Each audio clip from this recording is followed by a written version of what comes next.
What's happening, guys and gals? It's Friday, and I had a completely amazing day today. I went out hustling for 3 hours, and today I'm going to show you the finds that I found. So I want to make sure that I sound good because I'm using just the microphone that is on the actual camera because I can't walk around with the headset thing for this video. But anyways, we're inside my half garage, half gym, whatever you want to call it. And we're going to be looking at some really cool things today. Just remember, 3 hours, right? 3 hours of sourcing this morning. I woke up at 5. I was working out by 6. I was out the gym by 7:30, and I was, at my first garage sale by 8, or actually a little bit before. So found some cool stuff at garage sales, and I went to thrift stores. Those are the only two things that I sourced from today. So I think you'll like what I bought. All right, so the very first garage sale I went to this morning. And by the way, don't forget to hit the like button, all right? The way that you can kind of applause and clap and all that kind of stuff here on YouTube is by hitting the like button. So the very first stop, I drove past this place and the garage didn't look so good, but then I noticed like right through the creak of the fence was like the entire yard had like tables and stuff. So I stopped my truck, and one of the very first things upon walking in was this Hartman suitcase. So I was like, oh, that's pretty cool. This is a current day Hartman rolling suitcase, more than likely the 22-inch model or maybe 24. But either way, it's the kind of suitcase that can go up into the luggage bins of an airplane. It's in decent condition. It's not in terrific condition, and it's not in poor condition. This thing works right here. Collapsible handle. The wheels roll pretty good, and everything looks pretty decent. Of course, anytime that you deal with any kind of this color type stuff, you're going to get these smudges from traveling, and it's kind of typical. But outside of that, it's in pretty good condition. Now, I don't know exactly what it'll go for, but I estimate it'll be around 80 to 110 is kind of like my guess, because it is a Hartman piece of luggage. So that was pretty good. All right, so what else did I find at that garage sale? The dude happened to work at Yeti. He wasn't there, but his wife was there. I picked up a Yeti hat. Now, this is a Yeti hat with a shark in the front. So not too bad. That was $1. That luggage piece right there was, I think, $5, if I'm not mistaken, maybe $6, something like that. Actually, no, it was $7. It was $7. That's not bad for Hartman, all right? So Hartman luggage, $7. Yeti hat, $1. Yeti hat resale, probably around 10 to 15. I got into it because maybe my neighbor wants it, so it's not a huge deal if I don't sell it. But what else did I find at that garage sale? Some interesting things. I got a Billabong reversible jacket. Now this is going to be for myself to keep. When we have little bonfires outside my house in the wintertime, having a really cheap, this was like $4, having a really cheap reversible kind of, when the embers fly off the fire and they get to any piece of clothing, it tends to make a tiny little hole. So you don't want to be kind of heavily vested into any clothing that, if you're around a fire, all right? So anyway, so I bought that thing, size large, definitely fits me good.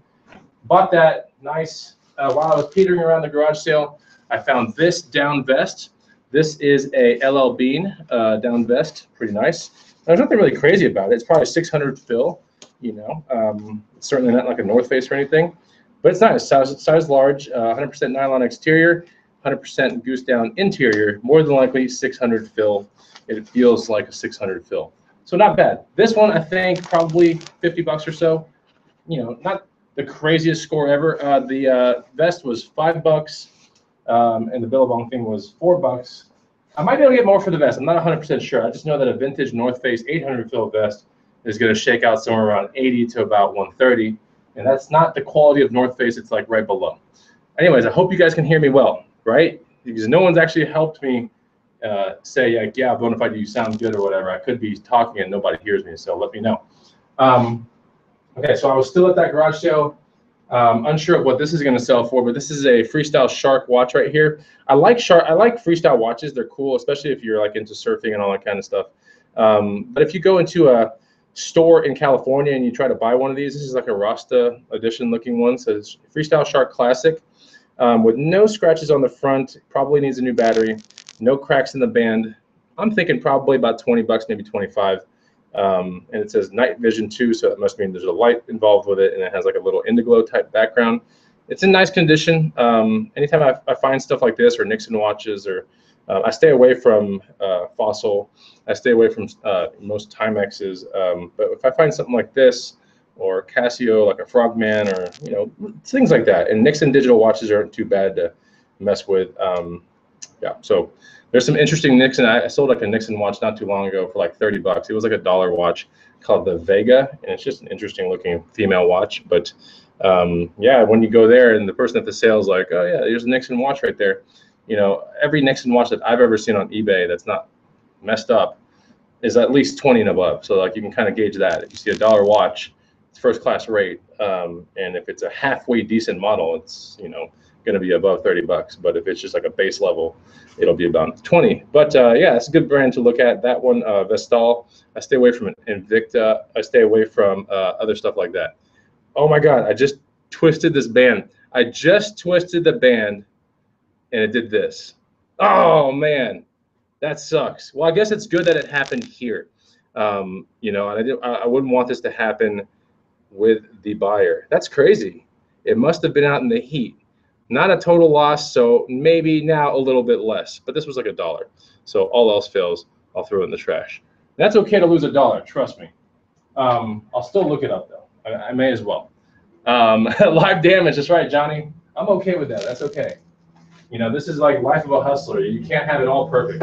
And I'll show you something today that I bought for $9 that I was so jazzed up about. And I thought I did the correct scan on this one item, and I found something wrong with it when I was actually cleaning it. Now that sucks because it was probably the item that I was most excited about today to show you guys. And I've actually hustled one before, so finding another one in the wild was like even more crazy.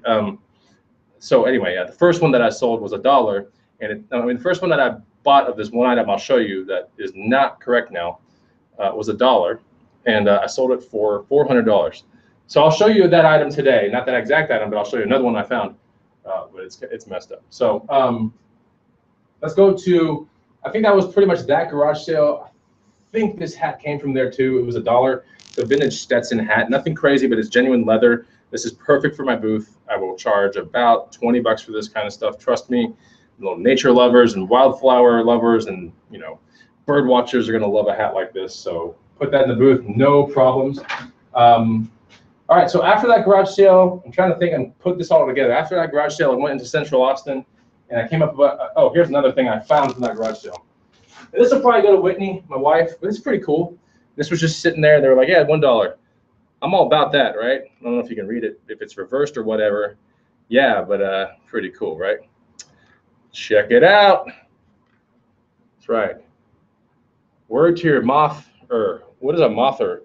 Anyway, it sounded pretty cool. But yeah, word to your mother. Check it out. Looks like it'll fit my wife. I could put it on here live on, but I'll break it. I would do it for you guys though. So yeah, if my wife doesn't like that thing, that'll go to my. It's a retro looking shirt. I mean, it feels like a old Jerseys t-shirt. And I don't know if you probably don't know what the hell I'm talking about, but an old Jerseys t-shirt, like or a Screen Stars or whatever it's called. It feels like that. It feels real good. It's almost like a 50-50 or blend. It feels great. So something like this, even though this is a current kind of term, well, not really current. It was established in the 90s. But yeah, it's a retro shirt, so it'll sell pretty good. I could probably charge like 25 in my booth for this thing and get it because of the color. It's felt right here. It's nice. So word to your mothers. So that's that. All right, so I'll go to another garage sale after the first one. I see two teenage kids like kind of like doing the whole sale. I'm like, oh God. But I went there for a couple things. Like I just could kind of tell like there was Magic the Gathering cards, there were wakeboards and stuff. And I started putting this together. I'm like, all right, these are teenagers, right? And sure enough, when I go up there, it's teenagers. So I got some good deals on these two boards. I paid $27 for two skateboards. These are both Arbor. One is bamboo and one is not bamboo. One is like probably maple, more than likely. But this one's pretty nice. I'll probably end up skating this one for a while and screwing around with it. This one right here is a much longer skateboard. Arbor is usually known for making bamboo skateboards. Nothing special, going trucks, but could probably still swing about 50 to 60 on this one in town. So not a huge deal right there. I thought that was a pretty good one. Pretty good score. They had other things too, like they had video games and they had Mario Party and you know, a bunch of other random Wii ones, but they weren't like a killer deal. Like they were charging $10 for each Wii game, and I was like, forget it. I don't even want to mess with it. And they weren't exactly scratch-free either. So anyway, yeah. So hopefully you guys are here. And we got Adrian Molina. We have Reseller Niche Podcast. I know that shirt is awesome. Rachel M. You know what I've noticed? That I think my female demographic is like vastly like increasing, which is cool. I mean, usually it's mostly like males watching me, so like I know there are a lot of females out there. So shout out to all the female hustlers out there. We got Garage Flips in the house. What's up, man? He says Invicta is garbage. Okay, so let me talk about. Oh yeah, let me remind you guys real quick. I'll probably do this a couple times in this broadcast, but the way that you clap in YouTube is by hitting the like button. Okay, that's all I'm gonna say. I have 51 viewers here, so you know, if you like what you see and you're kind of like, oh cool, he's teaching us stuff, you know what to do. All right, so let's talk about the next thing. I go to another garage sale after that, and this is where it gets really interesting, I think. At that garage sale, it was one of these things like the lady, I walk up and the lady's like, there's a lot in the house. I'm like, okay, cool. And I take a couple of steps in and I'm like, oh my God, there's a lot in this house. I was like, holy crap. And I see a couple gems and I'm like, okay, that's it. So at that point, I think I ditched my cell phone in my car and I was like, I want my pockets free and everything. One of the very first things I popped on was this, spares parts for blah, blah, blah contract. It's an old toolbox, kind of like, it's for pipe fitting tools. It's really, really neat though. If I could spin it around a little bit, it's very heavy. This is definitely going to my booth. It's super, super heavy. I mean, it's a big, heavy toolbox. I love it. It's so cool. And inside were some pipe fitting tools that really don't carry much value, but they're more like paperweights or door stoppers. But that box right there, I'm pretty sure I can get about 30 to 50 on that thing, just because it has that like almost military writing on the front, and it's just all beat up to hell. It's a neat looking box. So that's a good buy, and I paid $5 for that one. While I was at that garage sale, I caught someone saying like, if you've been through the sale, don't forget the backyard. No one knows about the backyard. I was like, what? So I was like, I heard that, what I'm talking about. I heard it, right? So I go outside, and right up against the house are these two things, and they are $3 a piece. Let me get them. So she sold them to me both for $5. We got two axes here, okay? One is a Dunlap, a vintage Dunlap axe, which is nice. Thought this was pretty interesting. This could shake out somewhere around 50 to 80 or so. I haven't done enough research on this one. My money, I think these are gonna shake out about equal, but my money kind of was going towards this one though. I can't tell the brand of this one. It's got a red head on it. The head is loose. I mean, almost every vintage axe I've ever messed with, the head is loose. But it has a hickory handle, which is cool. So genuine hickory handle, it says it right there, right? A genuine hickory handle is pretty interesting. With the brief research I've done on this Dunlap axe, yeah, probably somewhere around that like 60, 80 mark or something like that. So if you guys are, into axes, please help me out. I can't identify this one. There's just too much damage to it. Not damage, but it's been used, right? I can't figure this one out in the back where you can like hit nails and hit things with, they've all had a fair amount of wear and tear, but they're still nice and they're still well worth what I paid for them. So pretty nice axes right there, right? Thought they were pretty cool. Okay, so that's that. And then for the major badass score of, this is probably the best score of the day besides that other thing that ended up being broken. You guys want to see it? Let me know. Like I want to see. Yeah, those are good size axes. I don't know too much about axes, so I'm not gonna pretend like I know, right? But this next thing I want to show you, you guys want to see it, is so cool. You probably can't. You can already see it right here.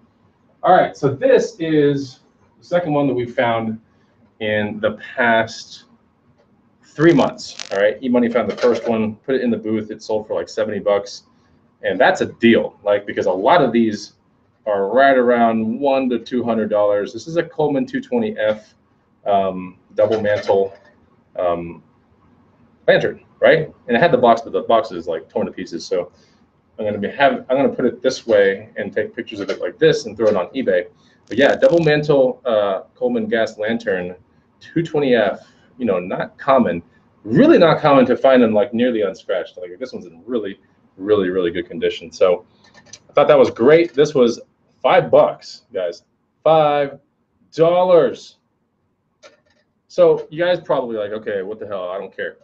You need to start caring about these kind of things. Just trust me. The ones with the red tops, the yellow bottom, red top, red yellow bottom, red top.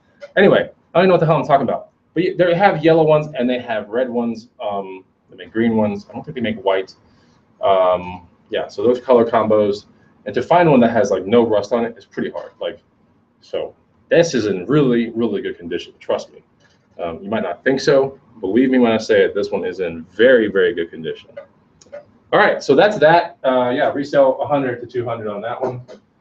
I think we priced the one in the booth a little too aggressively and sold pretty quickly. So, you know, my only concern about that lantern is shipping it, because, and I know it's not called the bezel, it's called something else. That little glass thing on it's called something else, and someone in the feed is going to know what I'm talking about.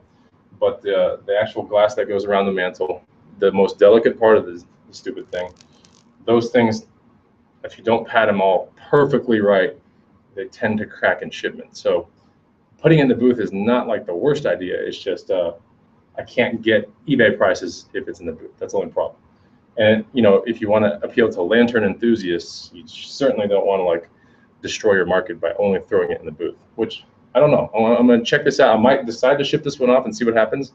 But some of the ones that I've previously done, it cracks that one thing. The globe. That's right. It's called a globe. So I knew it was called. I just couldn't think about it, but I knew what it was. But it is called the globe. Okay, so that's that. After that, I go to a Goodwill. This is all on a Friday in 3 hours. Like, it blew my mind, right? I go to a Goodwill. I spend $46.11. So, have I talked about the helmet? Someone asked in the feed, did he talk about the helmet yet? No. This is a Petzl Ecrin Rock or Ecrin Rock, something like that. Ecrin Rock is what it says right there. It's a very, very, very timeless kind of like design helmet. They make them in a lot of colors, but the yellow one seems to be a pretty desirable color. This was a $5 helmet at Goodwill, and it's you're gonna have to check a couple things, but I'll tell you that in a second. But this is a $5 helmet at Goodwill, and it's probably gonna sell for somewhere around 60 to 80 bucks. Like, no kidding. So it's a rock climbing helmet, caving helmet, spelunking helmet, whatever you want to talk about, whatever you want to call it. But it's basically for rock climbers. You want to check the straps. You want to follow each and every strap, make sure it's all good, and that the actual clasp works. Clasp works good. You also want to make sure that the ratcheting device on the side works well. So there's a ratcheting device right here, and then there's one on the other side, which is going to be right there. These are wheels that you can rotate, and as you rotate them, it increases the centimeters that this thing starts grabbing your head with. So like this thing can go between 53 and 63 centimeters. That's the head size it can kind of fit. And yeah, you want to rotate those wheels to make sure that this thing is contracting and expanding appropriately. And it looks to be doing that. I already did this in the Goodwill, but I'm kind of just doing it now because it's kind of fun to rotate the wheel. But yeah, caving, spelunking, exploration helmet. That's essentially what this is: rock climbing, rappelling. There you go. I mean, like I said, this is a timeless design. It's been around for a long, long time. Nice helmet, the Petzl Ecrin Rock. You'll find it every now and then, especially at thrift stores. And thrift stores, this is super under the radar stuff at thrift stores. Like, nobody knows how to price these things. So they're almost always cheap. If you go to a garage sale and you're living kind of like an adventurous type of town, then this is going to be, okay, $5 and more. They're almost never like below that. Pretty good, Petzl. There you go. I see some comments. Let me read some comments out. Adrian says the Cheddar Gods were grading blocks on today. I'm telling you, I was snorting lines of powdered cheddar today in my car because that's how good it was. So we have another thing. What was someone saying about? Garage Flip says, I cracked one of the lanterns I shipped during shipping one time, found a replacement for like 10 bucks, had it drop ship. Cool. Yeah, that's my only concern about that lantern. Trust me, I want to make the money on it, and I want to make it finalized, like one and done, you know. But when you deal with things like that, or glass things, or lanterns, or hand lanterns that are just oil-based, you got to start worrying about stuff like that. It sucks. But that's the advantage of having a booth, right? I can still capitalize on that kind of stuff. Like, instead of making you know, $100 pure profit on that thing, I can make, you know, 90, 80 maybe, right, in a booth. You know, just sit there on top of something and until the right person finds it. So we'll see. It took about a month and a half to sell E-Money's lantern, which in the booth, a month and a half is pretty good. Like, that's a pretty fast turn in an antique booth. Let's talk about what else I found at the Goodwill. Found this Lowy Pro Pro Trekker backpack. It doesn't look like a backpack, but it is. This is a camera bag. And anytime that you see Lowy Pro, it's usually going to be camera equipment, camera bags, bags for protection, bags to take your camera gear from point A to point B. Sometimes point B is distant and you have to walk. So this thing has a unzippable back, and then there's a backpack strap back here and everything. Once you open the compartment and you take a look inside Lowy Pro kind of bags, there should be dividers. And sometimes they won't come with dividers, and that's okay. You can buy aftermarket dividers all over the place. But typically you put the dividers in between your lenses and your zooms and all that kind of stuff in your camera bodies.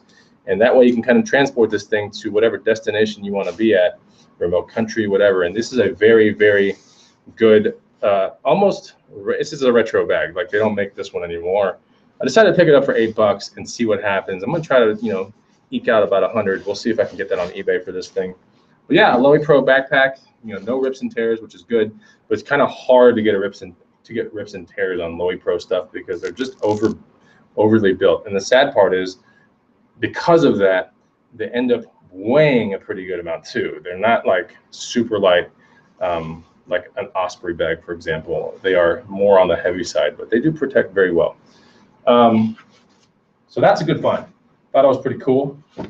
And what else did I find there? This one right here, a 2005 Clue sealed. I think FBA was somewhere around 27 or so, like after fees, like 27, like yielding 27. I bought it for $3, so that was pretty good.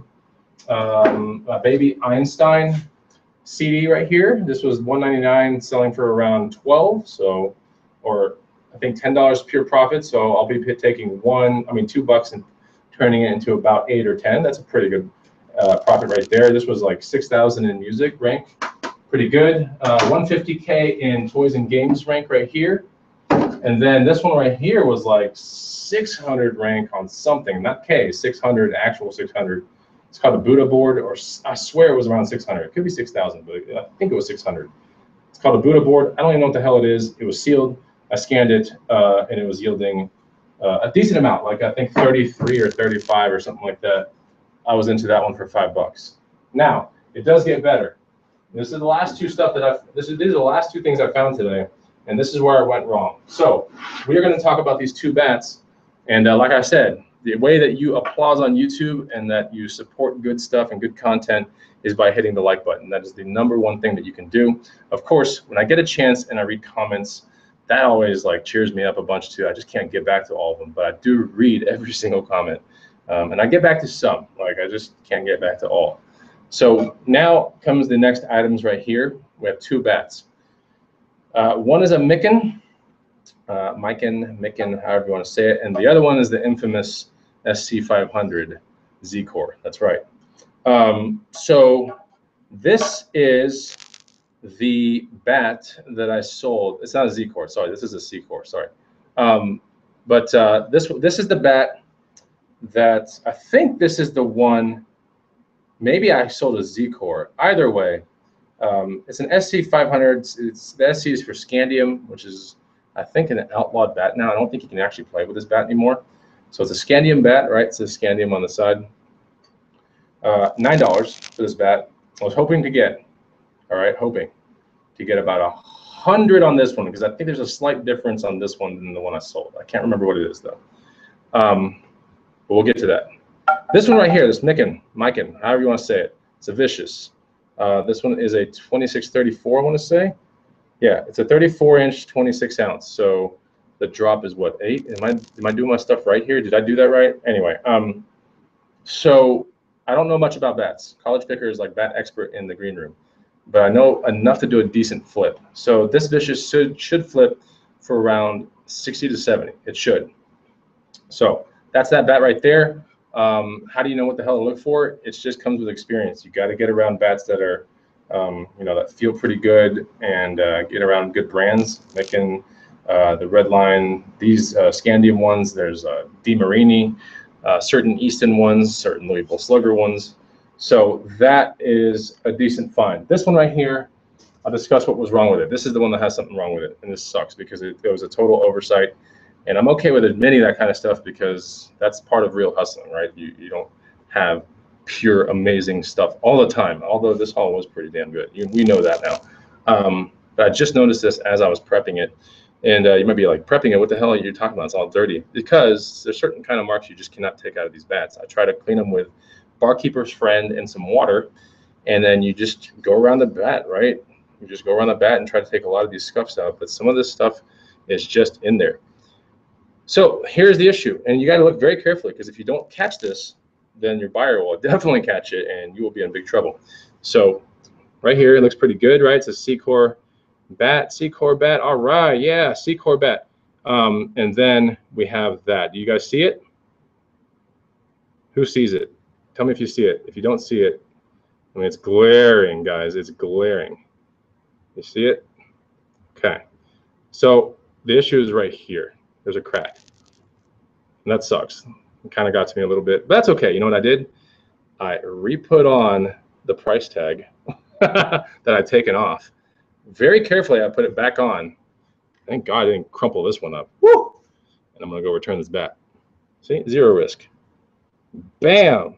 It looks like, doesn't it look pretty good? That's how Bonafide Hustler puts back a tag. And I got to tell you, I don't do that like ever. I might do that like once every 3 years. But yeah, that's what you call, that's why you don't crumple up all your tags. I don't know why. Like I crumple up most of my tags at the very, very end when all my little tags are in a pile. And I hadn't got to the end of my pile, so like this one wasn't crumpled up. So I like gently unfolded it, put it back, and now I will get my $9 back. Hustler refund, that's right. Give me my cheddar back. So I wish this would have played out. Yeah, I can't remember if the one I sold for $400 was a Z. I think it was a Z-Core. I'm pretty sure it was. It looked exactly the same as this though, like exactly. And in fact, it was a SC500. So, but it was a -5 drop. It was a little bit more desirable bat. But yeah, this is still like all day. This is like a $100 bat, like all day. So too bad. It's gonna go back, and that's okay. Some other hustler is probably gonna pick it up in Austin that hasn't seen this video and be like, "Holy crap, an SC500!" And then they're gonna buy it, bring it home, and maybe they will ship it off. Who knows? I'm not gonna do it because that's just not worth my time, and it's just not worth my account.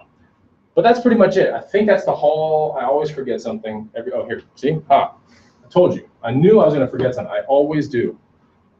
So the last thing I bought, it's not the last thing. It was like one of the very first things I bought as soon as I walked into the Goodwill. The very first thing that I bought was this. And if there's one thing that you know about Asics, is that there are 5 distinct models that sell very well. And when I say very well, I mean like a very extensive market, as in when you go to eBay and you check out completeds, there's a lot, okay? So that means that's a very thick market where you can go in, go out whenever you want to. You're not gonna be holding an item for very long. If you decide like, oh, I'm just gonna lower my price by $5, that usually can get you out.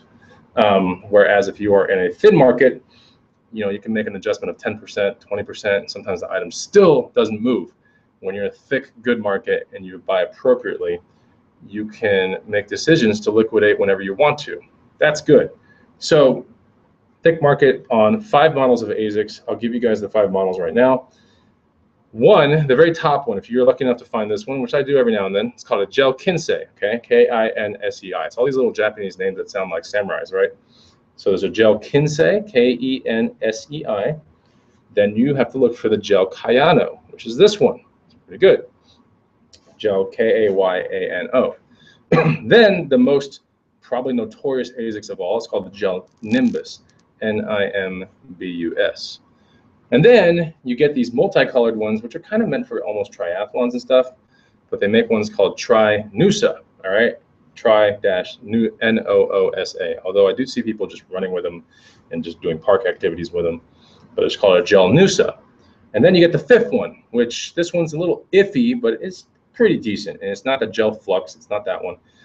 It's a GT4000, I want to say. If everything serves me right, I think it's called GT or 1000. It's either 1000 or 4000. I think it's 4000 though. So those are the 5 that you got to like look out for. Easy stuff to hustle. I have sold so many Asics, it's ridiculous. Like if you paid me money to go search all my hard drives for Asics pictures, I could probably come back with over 100. So yeah, gel Cayano, and they're gonna also always have a number on the side, and the number is not the size of the shoe. The number is the edition. It's the model of the shoe, right? Gel Cayano 21 obviously is one of the more current ones. If you find a Nimbus 12, then yeah, they're up to like Nimbus like 19 now or something. I don't know, but they're up high now. So the higher the number, the more current the shoe is. Although a lot of them are just, you know, the same exact technology. But if you ever find a gel Kinsei, for example, the gel Kinsei feels like, it has like gummy things on the bottom. It feels like gummy bears. And it's really neat looking. It's just like a really, you know, it's an expensive shoe when you see it. The gel Kinsei is an amazing, amazing looking shoe. And it does look like it has gummy bears like right around here. So how much did I buy this thing for? I bought these for $10 and I plan to sell them for around $60 to $75 because these are Cayanos. And Cayanos, brand new, are about $120 to about $200. So that's good. And we can tell, while not completely nubs on nubs, they are in pretty damn good condition, right? I mean, there's some nubs on still on a fair amount of those nubs right there. So I see nubs on nubs here, here, here, here. So not bad. Anyway, yeah. So one thing I would sell like new. I can't sell like new on this. It's just going to be used, and I want to say like, you know, has some use. And that's pretty much the has some use, plenty of life left. I can put that kind of statement. See pics, and as long as your pics are really, really good, that usually is what's going to be the determining factor of selling the shoe. You can look up the product code inside. It's pretty easy. There's always like a 5-digit product code. This one's a T4J5N, US women's 10. And if you run the product code, you'll find out the actual names of the colors, because it could be called like midnight purple with like, you know, asphalt gray, and like it's always some stupid sounding thing like that. It couldn't just put lime, purple, silver, gray, like, you know. No, they have to put all these dumb names, and then it takes up all this like space in your top line on eBay when you could put it in like really powerful keywords. But sometimes people search just those colors. So anyway, there it is. That is the haul. Like I said, if you enjoyed the video, guys, I mean, I do these hauls to, you know, help you guys out, to give you guys education. So when you get out there in thrift stores or in garage sales, that you can pull the trigger and make some money based on these videos. Don't forget to check out the first link down below, which is 100 amazing items to resell. It is a Green Room University made guide that we made like almost 2 years ago. So please go download that guide. It'll put you on an amazing email list where if you were ever thinking about getting into the Green Room, there are a couple peppered sales into that email list, like a couple. Like, there's not very many, but anyways, go check that out. And any kind of like really cool like deals that we ever do, like the private deals, will be on that list. So check that out and consider joining the Green Room. We have an amazing event coming up in July called the Green Room Meetup. Of course, if you don't know what that is, just check out my channel or Rakin's channel, or you can type it in Green Room Meetup in YouTube and you'll see a bunch of cool videos. That's pretty much it. I hope you enjoyed my haul. And now I got to get this stuff in boxes, tagged up, you know, ready for the antique mall so I can put it in my SUV, get this stuff out of here so I can be fresh for tomorrow when I'm going to do this all over again. So it should be a fun day. I'll see you guys later. Take it easy. Thanks for joining, and thanks for commenting. Thanks for clapping. I'll see you later. Bye.